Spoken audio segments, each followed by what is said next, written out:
Good evening, everyone, and welcome to the TV6 Digital Desk live stream. My name is Molly Birch, and I'll be taking you through a recap of today's headlines. This stream runs every night starting at 8/7 Central Time from Sunday to Thursday. Feel free to comment and ask any questions you have in the chat as you feel like it. I'll do my best to keep an eye on them and answer those questions as we go and after the stream as well. With all of that business out of the way, let's take a look at our first story for tonight. In Decision 2024 coverage, Iron Mountain voters will decide Tuesday whether to continue funding Iron Mountain Public Schools' school liaison officer. The school liaison program gets money through a levy that's 0.55 mils. If voters say yes next week, the millage would be renewed for 5 years. The school liaison officer says he uses the position to educate students. I like to talk to the students, interact with them in their classes or in the hallways, make sure they feel safe, make sure they understand the role of a police officer, understand why I'm here, what my job is as far as keeping them safe. Iron Mountain Public Schools has had a school liaison officer for almost 20 years. And early voting numbers remain low in Delta County. Delta County Clerk Nancy Przrocki says of yesterday, 69 Delta County residents had voted early in the presidential primary. This is the first election to use Michigan's new 9-day early voting period. Przrocki says it cost the county around $49,000 to implement. She says while the state is reimbursing most of the costs, ultimately the funding comes from one place. When we pay our taxes into the state, that's what they're using to pay for this early voting. So it started out at $30 million, and now the Secretary of State has bumped that up and is requesting $45 million to cover the cost of this statewide. In 2022, nearly 60% of Michigan voters approved adding early voting as a more accessible and convenient way to vote.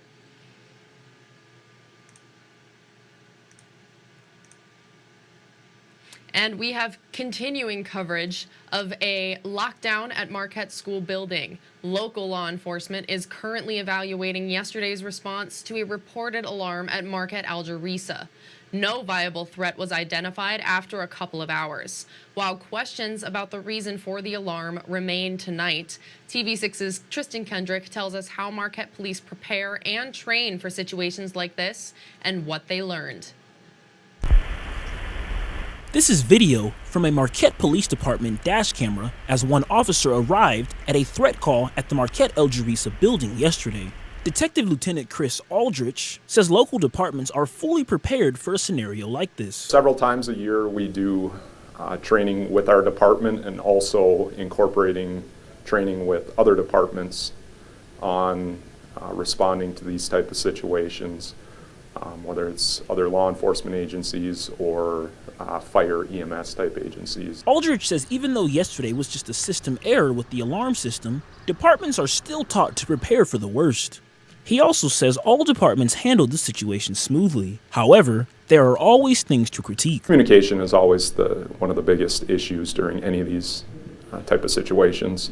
Just seeing what worked, what didn't work in this type of situation, and learning from your mistakes. So, the next time around, we don't have those same issues. Aldrich says he wants all local business owners, if they haven't already, to make sure their employees are trained on how to respond to active violence situations. That is something that our department does offer, give them some ideas and some things to think about to prepare for these type of situations and how to respond to these type of situations.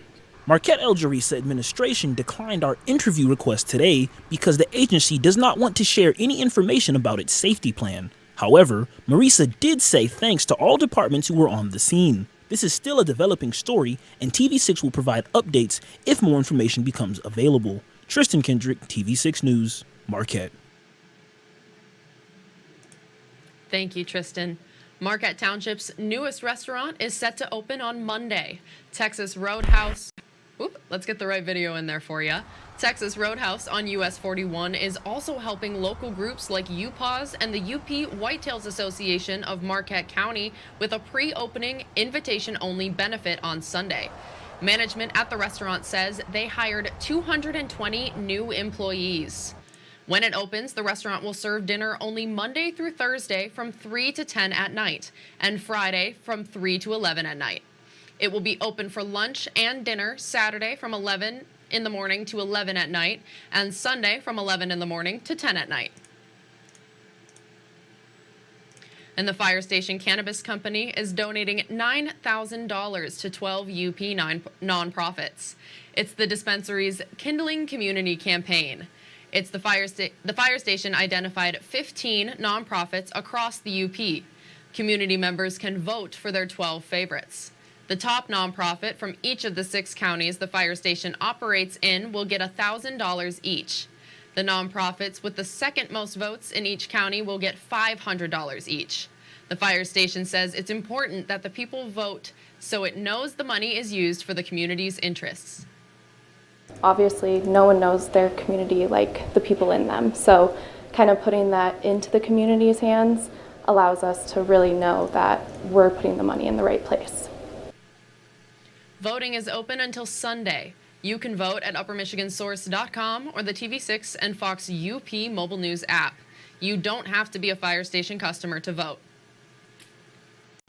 And a Marquette area nonprofit is hosting a friendly competition to support families in need of children's diapers.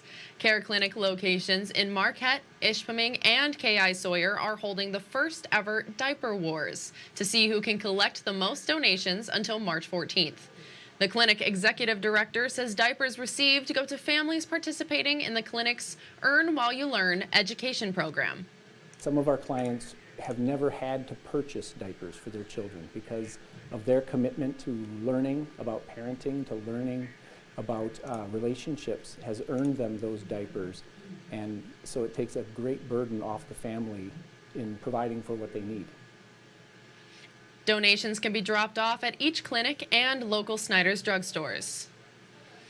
And innovators are gathering at Northern Michigan University this week to share ideas at a professional development conference.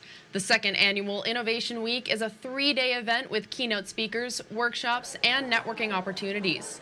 This year includes a big pitch competition where NMU students can present business ideas. Organizers say Michigan startups will also be able to promote outdoor innovation pitches to win cash prizes. We have a pretty diverse group of folks here from different industries, different parts of their career. So we're really excited for people to come together and connect and collaborate and maybe connect with folks that they might not do so on a daily basis. And there was like a foreign feeling in my body. Events continue on tomorrow and Friday with additional speakers, a Lasers and Blazers party, and the Big Pitch competition. Registration is still available with NMU tickets.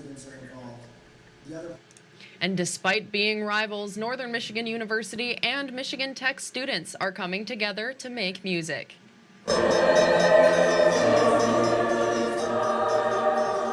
Both of the university's choirs will be gathering at St. Peter's Cathedral in Marquette for a concert tomorrow. The event is free to attend, but donations will be accepted and given to St. Vincent de Paul. NMU's director of choirs says this is a chance for students from different universities to work together. It's just an easy way for us to get together and get to know other students, other college students, people your age, your own age, that are excited about choral music. What a great way to collaborate. You know, we can have fun and we can be enemies on the ice, but we can also make beautiful music together. The concert begins at 7:30 in the evening and continues until 9 at night. And finally tonight on the TV6 Digital Desk live stream, the Goodwill Possibilities Houghton program held an artwork showcase for its members today at Gallery on 5th in Calumet. Art pieces of flowers, forests, and northern lights were on display. The program helps developmentally disabled adults with life skills, community inclusion, involvement, and socialization. They could take part in a public Club Create meeting at the show. Club Create is a Michigan Arts Access program that was active in the area up until the pandemic. We're working with Goodwill Possibilities to help provide extra funding and extra resources and extra outreach so that this can be a community-wide opportunity, not just the Goodwill Possibilities group. Possibilities program organizers say to expect more art shows in the near future. And that's all the stories we have for you tonight. Be sure to tune in tomorrow night where I'll be here in the same place at the same time. That's 8/7 Central Time with a recap of tomorrow's headlines. Don't forget, you can find us streaming on Facebook or YouTube, whichever platform you would prefer. And if you have a story idea you think we should report on, feel free to contact us at any time. These are a few easy ways to get a hold of both myself and others in the newsroom. And again, you can contact us at any time. We would love to hear from you and what's happening in your community. Thank you all again for joining me live at the TV6 Digital Desk. Have a great rest of your night.